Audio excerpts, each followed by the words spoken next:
Okay, it looks like our panelists are here and you are here, both online and in person. Thank you so much for sticking it in with us and being here for our closing keynote, Telehealth Policy in 2022 and Beyond. I think you'll be really happy that you stayed until now because our panelists are phenomenal, and I'd like to ask each of them to briefly introduce themselves, please. We have one here in person and we have two virtually. So let's start with our in-person panelist. Sure. Are we on? Can you guys hear me okay? Excellent. I'm Dr. Zach Bryan. I am from North Carolina and lead the North Carolina Oral Health Collaborative, which is a statewide coalition, part of a larger nonprofit organization focused in policy reform across the behavioral health, oral health, and primary care spaces, and then lead their impact and strategy work at the broader organization as their vice president as well. It's really great to be with you all today. And May, how about we kick it off to you? Hello, my name is May Huang. I'm the director at the Center for Connected Health Policy. CCHP is the federally designated National Telehealth Policy Resource Center. So we receive federal funding to provide technical assistance for folks who have questions around telehealth policy. And Jeremy, last but not least. Good afternoon, everyone. Jeremy Crandall. I'm the Director of Federal and State Policy for the National Association of Community Health Centers, or NAC. We represent the approximately 1,400 federally qualified health centers across the country, and excited to chat with you all today about a topic that I spend a lot of time on. And our panelists' contact information, like everyone else's, is available in the resources that we have, as well as their bios, worth reading if you're interested in knowing more about them. So the focus of this session is essentially to talk about policy changes that have happened over the last couple of years and those that are being worked on now or anticipated for the future. And we'd like this to be very conversational, like a lot of our sessions have been in this summit. So we do have some prepared questions. They're very broad, but I'd like to invite those of you in the room to step up to the microphones, please, if you'd like to make comments or ask questions and engage with the panelists or even each other. And those of you online, please post your comments or questions in the Event Mobi app, and I will be paying attention to those and injecting them as we can. Vote them up too if you want to do that. And so we'll get started with our first prepared question. What would you say are some of the biggest lessons learned in telehealth policy over the past year? What progress has been made over the last year? How do you see those lessons learned and recent progress impacting further policy development? Any one of the three panelists that would like to go first, please jump in. I'd be happy to take that one. We are a coalition, as I mentioned, primarily focused on state policy. And so we were instrumental in leading the effort in writing legislation for teledentistry in the long session of 2021. And some of the lessons we've learned along the way primarily relate to paralleling payment reform with workforce reform. And so we did focus on codifying teledentistry and modifying scope of practice to allow dental hygienists to administer and engage in teledentistry more effectively. But what we realized is that we needed to parallel payment at the same time. And I think that we're seeing that even as a national conversation. And then also the need to demystify, and we'll get into this a little bit later, I think, but particularly in oral health care, folks don't quite understand how teledentistry works. Because dentistry and oral health care is very hands-on. And so I had a lot of very unique questions asked of me, one being, what do they do? Do they stick their phone in their mouth and take a photo, right? So we realized that across the stakeholder groups, including our state boards of dentistry, our dental society, our legislators, Medicaid, our Medicaid agency, and private payers, we had to spend a lot of time on education, and we needed to make sure that strategy was front and center first before we engaged in revisions to codify teledentistry. So education, demystifying, showcasing, and demonstrating were really important for us. I think one of the first lessons that we all learned regarding telehealth and the policy landscape was really how far behind the U.S. policy landscape was in regards to telehealth, both on the federal and the state level. Now, the states were at different levels of where they were with telehealth policy when the pandemic hit. But even those states that you would have called, more advanced or more progressive with their telehealth policies, they too had to make some adjustments for the pandemic as well. And I think also people did not realize really how intricate some of the policies could be, and like the amount and depth of changes that needed to be made in order for a particular piece of policy to work the way you wanted it to, or to have the effect that you had. Now, I'll also, piggyback on what was said about education as well too. Not only on educating providers, but also educating patients and consumers as well. Because when the pandemic hit and you suddenly had providers pivoting towards telehealth, providers may have actually had some knowledge or experience with telehealth, but a lot of their patients did not. So when you suddenly started asking their patients to, let's do this over video, there was probably a lot of confusion. So there needed to be a lot of education as well for the consumers too. And that's been sort of an area in policy, at least, that's been kind of neglected, in that piece about educating the consumers, or putting investment into educating consumers and patients on what is telehealth. And one thing that we found during the pandemic, for those providers who had to pivot suddenly towards telehealth, the more successful ones, at least initially, were the ones that took the time to like engage with their patients and educate them, to like make them feel more comfortable and understand like how this was delivering healthcare service to them, what they needed to do. And they ultimately had like great success early on with their patients because they created that comfort level for them. They gave them that education. So that's one area that I think policy could do better, is investing more in like doing that consumer and patient education side of things. Yeah, and I will just piggyback on those two comments from the health center perspective. I will just say the biggest lesson that we learned is that telehealth works. I immediately thought of what May said, that we also realized how far behind we are. But whenever I present on this externally or internally, I always put up a picture of that scene from Back to the Future where Doc Brown puts on the thing with all the lights, and then discovers that the flux capacitor works and you can go back in time, and he screams it works. And I have a meme of that, and I always put it in there because really, like, I can't, number one, overestimate the extent to which health centers, community health centers, relied on the expansion of telehealth to keep their doors open, but also number two, how extensive that expansion was. At this point, 98% of health centers nationwide offer some type of telehealth service. In 2018, that number was only 43%. That is a massive amount of growth. And obviously that has been super helpful for us protecting access to protecting access to care for our patients. But at the peak of the pandemic, when health centers really inherently rely on patients coming through their door to keep their doors open, telehealth was able to be that bridge.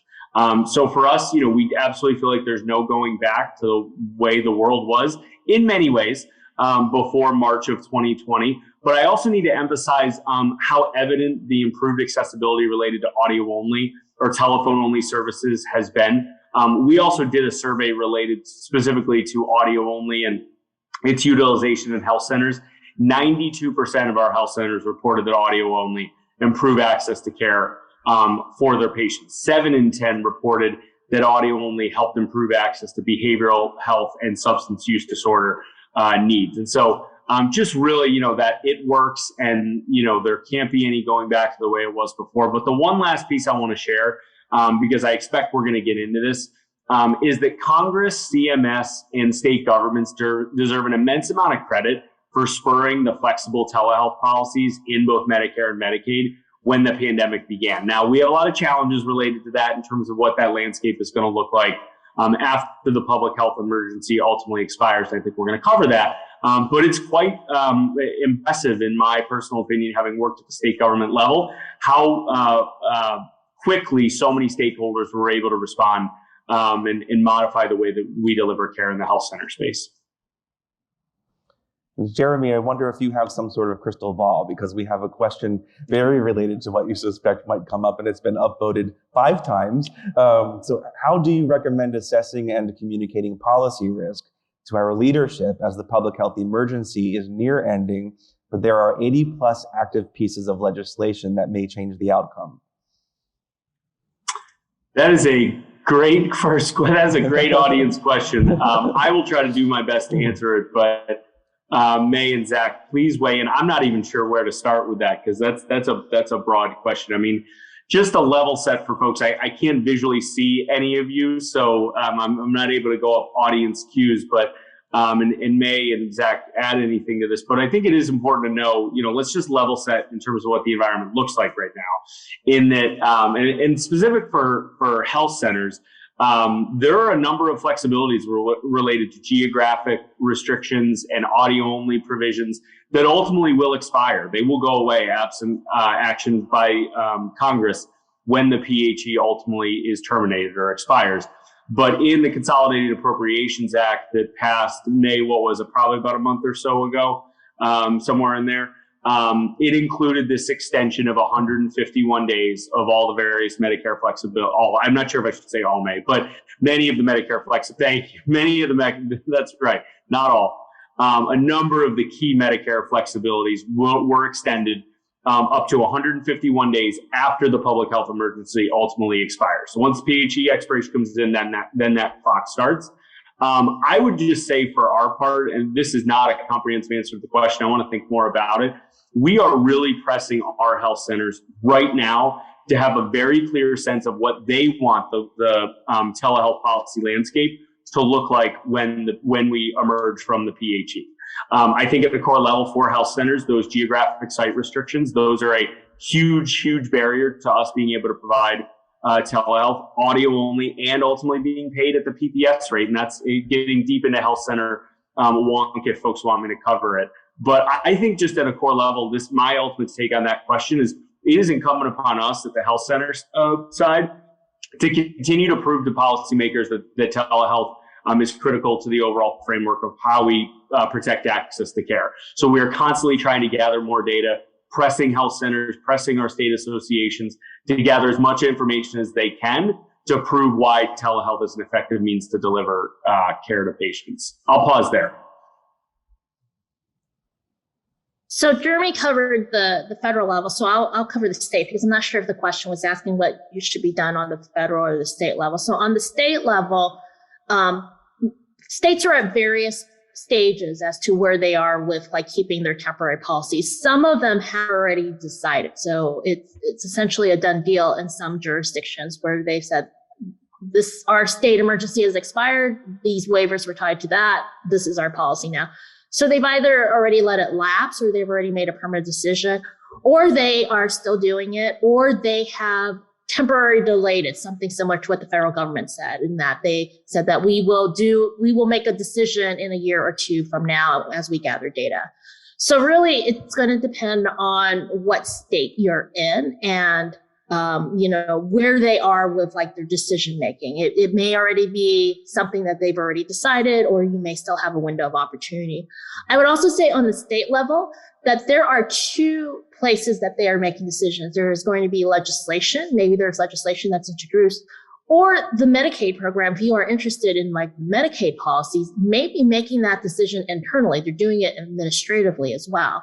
So you might have to approach two different groups, whether it's a legislator or it is the Medicaid program, in which they could be making decisions for that program without needing to wait for legislative action there. So I would also say probably what they tend to give more weight to as far as people who are expressing opinions are probably actually providers or patients themselves. They want to hear how this has affected people directly, either in receiving their services or providing those services. I'm a policy person, but I'm not a practitioner. I mean, I am a patient as well, but I speak to them as a policy person. So they only listen to me to a point. They really want to hear those patient and provider stories. So I say that those are probably the more effective voices when approaching either a policymaker or somebody at Medicaid. Yeah, and I would just add, to echo both Jeremy and May. First of all, I would say I don't always think that any decision is not permanent, right? It can be reversed and modified. But it's really important that you engage with your coalitions. And so I think what we saw particularly move the needle rather rapidly in North Carolina, and not to offend anyone from North Carolina, but our state tends to have regressive policies.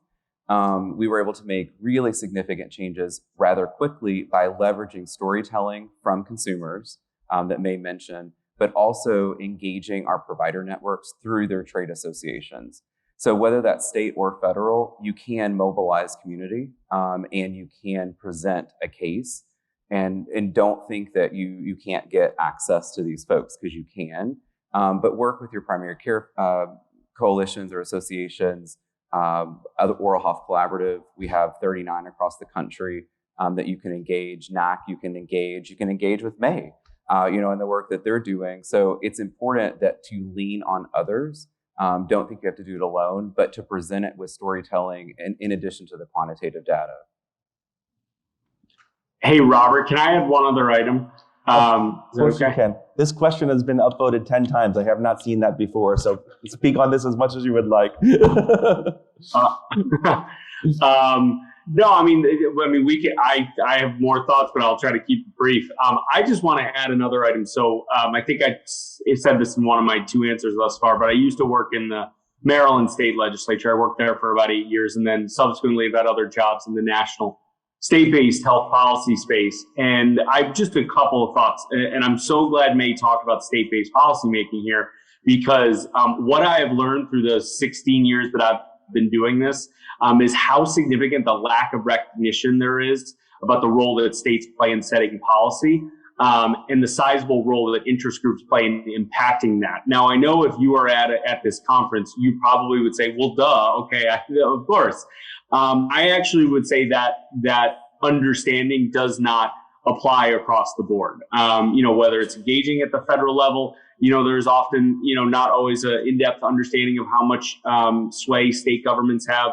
And we are even seeing, and I have specific examples of this. I don't want to name the state or the interest groups, but there are very influential organizations that may not want to see telehealth expanded or made permanent at such a level that maybe health centers want, that are making their voices heard in state capitals right now.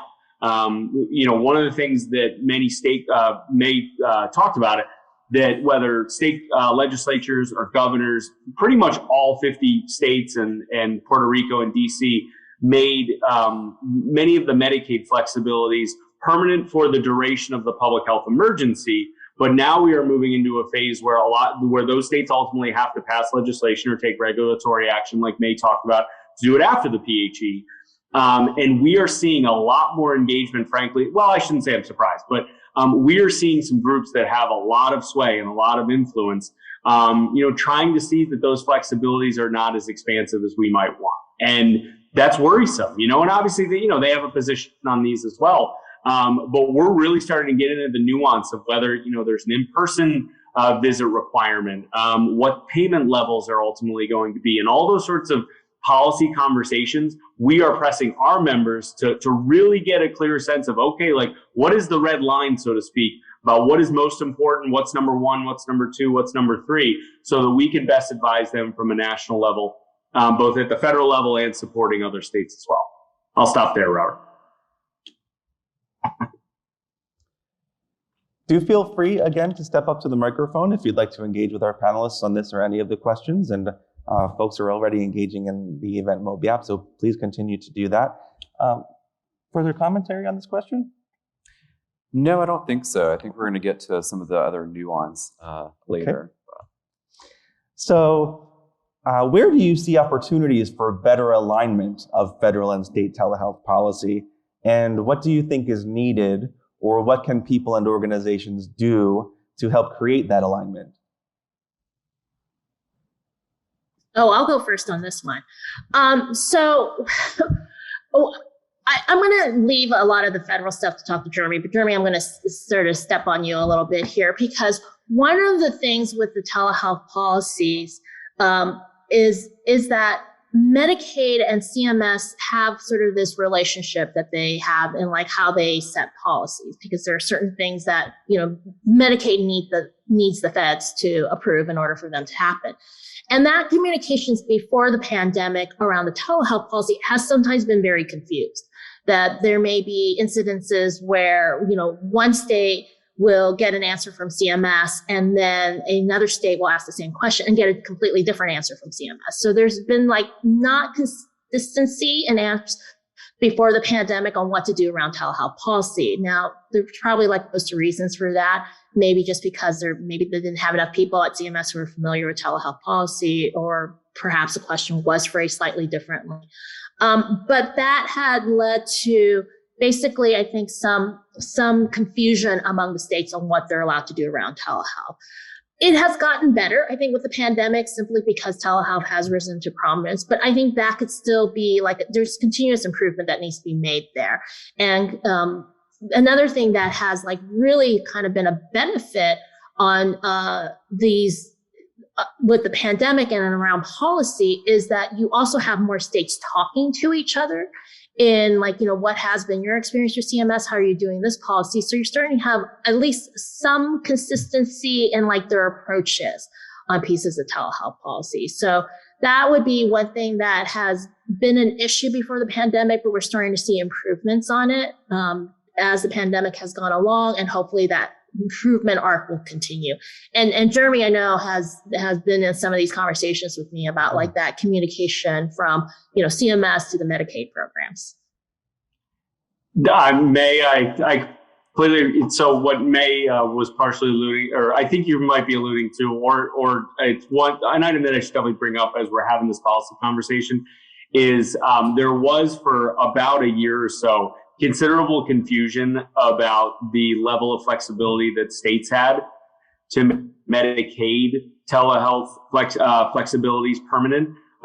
There was this is a story that could be 25 minutes long, so I'm not going to do that. But there were a variety of sources of information that were saying different things, where some states thought that they had maximum flexibility. They could do essentially what they wanted. Whether it's paying it at a PPS rate for health centers or permitting audio only at the state level. And then other states were hearing the exact opposite, that they couldn't make those Medicaid flexibilities permanent. There was clarity that ultimately came out from CMS in December of 2021 that hopefully cleared that up. And we haven't heard anything new on that for the better part of a half of a year. But the one item I really want to emphasize on this question that we haven't covered already is think about, if Congress doesn't ultimately take action in some shape or form to make many, as many as possible of these Medicare related flexibilities. And I can only speak for health centers, but what you will ultimately have is when those flexibilities expire, if you have two patients, one who is on Medicaid and one who's on Medicare, coming into in some instances, they wouldn't be coming into the health center. I shouldn't use that as the analogy. But two patients, one on Medicaid, one on Medicare, that would have disparate access to telehealth services. And that's a problem. That's a serious, serious problem, especially considering the fact that many of our patients fall into those dually eligible categories, given their income level and their age. And so, we're really pushing hard, with Congress to try to make those flexibilities permanent. But I can't understate or overstate that anymore. That you would have an inequity in access because of the differences between what states are doing with Medicaid and what the federal government is or would ultimately not be doing if they didn't make them permanent with Medicare. And the only thing I wanted to add, I think they covered everything really well, is what could we be doing now to prepare, right? So part of the question is, what do you think is needed, or what can people or organizations do?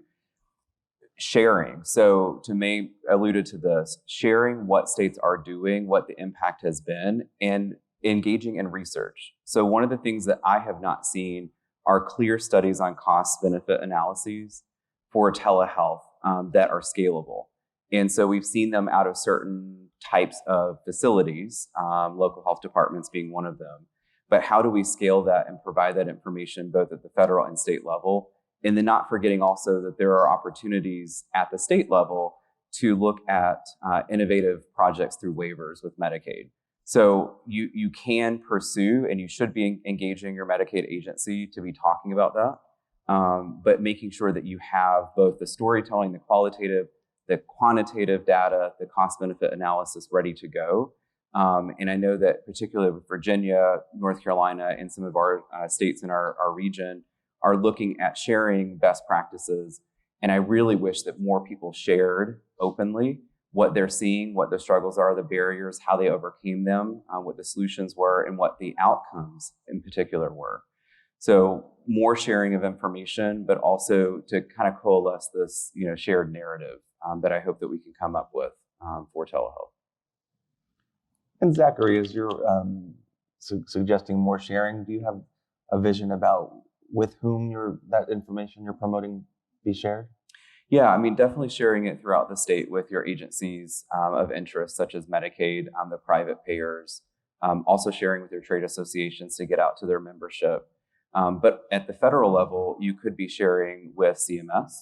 So I'm going to only speak on the dental side. We finally have a dental lead, Dr. Natalia Chalmers at CMS, which is fantastic. We have not had one for oral health for quite some time.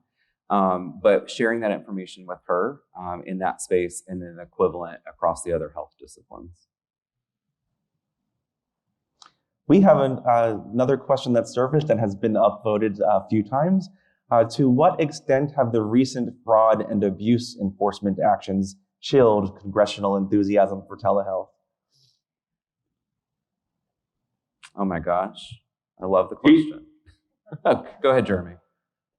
No, I'm happy. So there was another item that I wanted to share that I think somewhat answers this question. So I don't want to speak to that which I do not know, in the sense that I don't know. Like, I'm hearing the question about how has this chill. I'm not sure if there's something specific that the question is referring to, and so I'm going to defer to either the questioner or my other panelists about that. But I did have a thought that might get at the question itself. One of the things that was in the Consolidated Appropriations Act that made that 151-day extension post PHE of the Medicare flexibilities, included in that was a requirement that MedPAC, the Medicare and Payment Access Commission, right? I say it so much and I'm not too sure I'm getting the exact acronym right, but MedPAC, which is a very influential quasi-governmental organization. There's another one called MACPAC that focuses on Medicaid. MedPAC is Medicare. There is a requirement in that bill that passed a month ago that MedPAC study the effectiveness and the impact of utilization and fraud and abuse as it relates to Medicare and telehealth. There is even a specific call out related to federally qualified health centers and rural health clinics as well. And the main piece that I wanted to convey is something that we actually created at NAC about a year ago, was a simple myths and facts document. We really just tried to do a robust landscape review of all the various studies and reports that we have seen on telehealth over the last 2 years, or approximately either right before or during the pandemic, because what they paint a picture of, not just on fraud and abuse, but also just generally, is telehealth is effective. That it doesn't, by all accounts, hasn't led to this massive increase in utilization, and that doesn't also correlate to a decrease in utilization of in-person visits. That's something specifically that HRSA found relevant to health centers. There are some good nuggets that you may want to touch on the fraud and abuse side. And so where I'm going with all that is just like, we are constantly trying at the NAC side to tell policymakers, look at the evidence. It's pretty overwhelming. It's not that this question is sort of hanging out there as to whether telehealth ultimately delivers on a lot of the outcomes that we talk about. We feel like the evidence already demonstrates it. We just have to do a better job of getting that message out there. And I'll stop there. I don't know if there's been a chilling effect. I think fraud and abuse was always a concern of policymakers, and maybe more of a concern for certain ones than others. So I don't know if that's really moved the needle for those particular policymakers at all, like any of the more recent news. And I guess your person may have been referring to the more recent one of a particular doctor who allegedly defrauded Medicare using telehealth. I think one of the things that we should know is that, prior to that story, which I'm not quite sure of all the details on, so I actually don't even know if it falls into this category, there wasn't actually a lot of actual telehealth fraud in Medicare. There was telemarketing fraud that the Office of the Inspector General, the OIG, found that, and they were actually the ones that came out and said that's actually, we haven't found a whole lot of telehealth fraud. We found telemarketing fraud, but not actually directly telehealth fraud. Now, this new case, like I said, I don't know all the details, so maybe there is something there. I do know that the OIG, when they made that statement, they were looking more sort of pre-pandemic and the early days of the pandemic.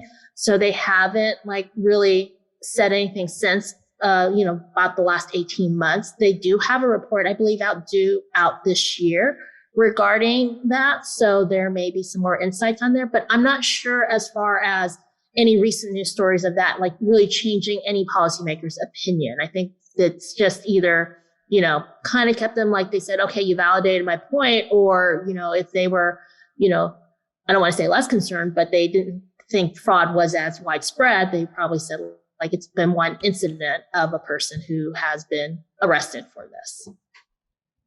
Just speaking at the state level, not that I can speak to the congressional level that the question was aimed at, but it has had a chilling effect in our state in particular with our Medicaid agency. So as we have looked to extend and make permanent adoption of synchronous, asynchronous reimbursement for teledentistry in particular, there is always the fear of fraud, waste, and abuse. And a lot of it is not founded in evidence, right? So going back to the point I made earlier, making sure that someone is looking at the data and partnering with Medicaid at the state level to pull out where fraud may be happening. And this may not be a popular opinion, but I'll just make a blanket statement.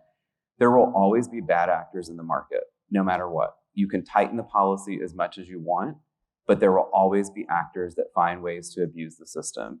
That's why there are processes in place, right, at the state level to look at fraud, and that should be examined. But blanket statements around reversal of policy should not be made unless the data supports it, in my opinion. Now, is what happens? No, right? So reversals happen with the anecdotal evidence of I heard or I'm concerned of, but we really need to follow evidence-based policymaking, and just don't want to dive further into that, but that's my opinion. We really should make sure that someone is studying that instead of just making blanket statements or hearing about a one-off that happened, because those will continue to happen no matter what. Hey, Robert, can I also add just one other item that I think, like, we at NAC, we are strongly supportive of making, as many of these flexibilities permanent as we can. And I'm saying that in a general sense on purpose.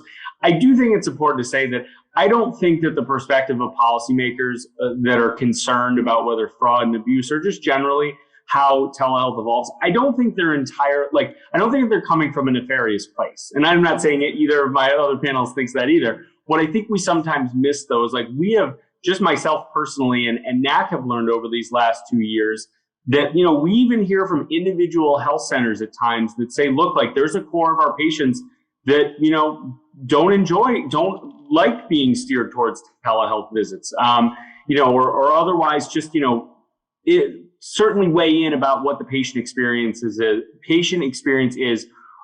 the utilization of telehealth. I completely agree with Zach. What we should, in terms of policy making, it should always be evidence-based and driven by what the data is telling us. But where I'm going with all this is something that we are constantly doing at NAC is asking our providers and asking our health centers, look, what do you want this space to look like 2 to 5 years from now? Like there's a lot of conversations, I don't know if we'll get to it, but around cross-state licensure and in-person visit requirements and remote patient monitoring and like all of those things. Like I don't think we know yet at NAC. I don't want to speak for the greater telehealth community. I don't think we know yet exactly where we should land on those things because this field is constantly evolving. And so, I really wanted to share that point that we are just always trying to be thoughtful of taking the temperature of the folks on the ground, because I do think a lot of these concerns that we hear from policymakers are coming from a place of what they're hearing from their constituents. And that's really important.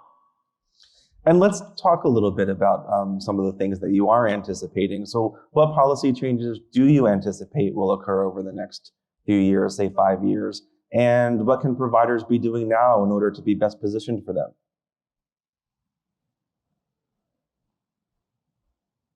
I think a larger emphasis on broadband access and digital literacy, I think, will be what's forthcoming for us that we should be preparing for. Particularly, we are seeing in the dental space, again, this uptick of further commodification of oral health care in terms of concierge service. And so not utilizing health plans actually, but using membership models that give greater access to give value back to the consumer. So if the consumer wants on-demand access to a dentist, we're seeing those pop up around the country. And I think we'll continue to see those. So we need to make sure that those are congruent, right, with the same standards and policies that we would like to see across all different access points. Maggie, I feel like I've been talking a ton here recently. I'll defer to you. I would say at least probably for the next 2 to 3 years, we're still going to be in flux in the policy environment.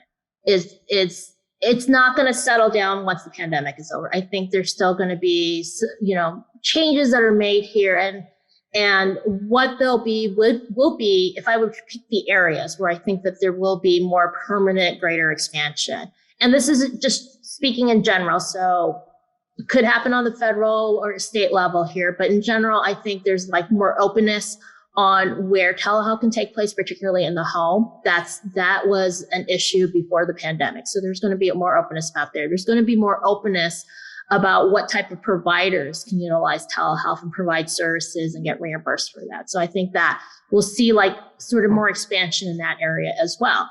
The sort of fascinating thing that's developed out of the pandemic has been, and we really haven't talked about it, though Jeremy's brought it up, is the audio only concept, which if you look at telehealth before the pandemic and you asked a telehealth person, it's like, oh, is audio only part of telehealth? They would have said no.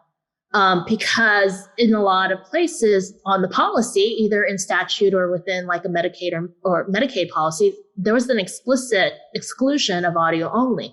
We're actually seeing that. That's sort of like the fastest growing modality as far as like, policy changes being made, is to allow at least some audio only to be used. We even see CMS do it for like mental and behavioral health services. So that's going to be another area where we'll see expansion, but things are not going to settle down, I think, for at least another 2 or 3 years, maybe even a little bit longer. Hopefully we don't face another pandemic. I don't know if like something else happens that could like be a great disruptor and maybe accelerate or take things back or anything like that. But I would say like if we like go along the way we have been now, we are going to have a 2 or 3 year period of being in flux, both on the federal and the state level as far as what policy is concerned. And then possibly the dust will settle down a little and we'll have a better idea of like, what the landscape in total really looks like. And May and Jeremy, please consider this as you consider how you're responding to the previous question. You started to touch on this. Are there certain types of providers or organizations or disciplines for which you anticipate seeing more telehealth policy development than others over the next few years? Probably. Go ahead, May. No, go ahead. I was going to say probably the allied health professionals, the PTs, the OTs, speech language pathologists, that they definitely were, before the pandemic, like groups that we can use telehealth to provide some services as well, but a lot of the policies did not support that. That was opened up during the pandemic. And we're seeing like, some of those stick around in certain states as well too. So definitely, I think that group. Go ahead, Jeremy. Yeah, I was, in addition to having used to work on allied health professional issues, dental therapists, I'm all for anything we can do to support that realm. But no, I would just add one thing, like, I always just try to look for common themes in pretty much anything I do, but, in anything in the policy realm. And what like really just like smacked me over the head was NAC is doing, a ton of engagement, as are many other groups, related to behavioral health right now, because Congress is having a lot of conversations about various actions they can take to move the ball forward on integration and mental health parity and a range of other issues. But the one item that every time we ask a health center or a state association, okay, what are your behavioral health priorities? Almost universally, they included telehealth.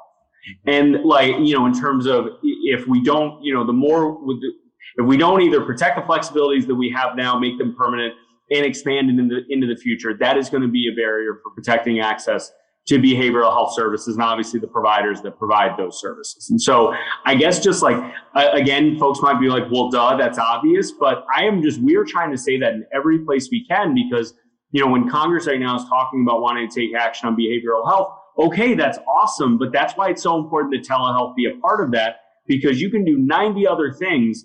But if that easy access to providers that provide those services goes away, then where are we? Where are we going to be? So yeah, I'll just wanted to add in that nugget related to those providers.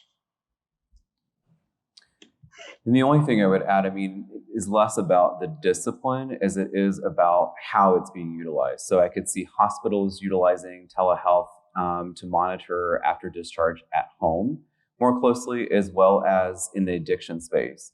So we have an addiction issue, right, across the United States. I don't think that's a surprise to anyone. But the addiction treatment facilities are very expensive. And so we've started to hear from other states, including ours, the idea that a lot of the addiction services would be delivered in-home addiction treatment via telehealth and remote monitoring. So I think that there is less, I would say more about where it's happening, more so than the discipline from my perspective. And a little discipline specific, I'm going to kind of take a piece of this question that's been posted. The comment is, there does not seem to have been any notable increase in diversion or misuse of controlled substances during the public health emergency. That was a really hot topic a couple of years ago when the Ryan-White-Haight Act requirement for an in-person exam was not enforced. And so is there any thinking about what that requirement might look like regarding telehealth for controlled substances moving into the future?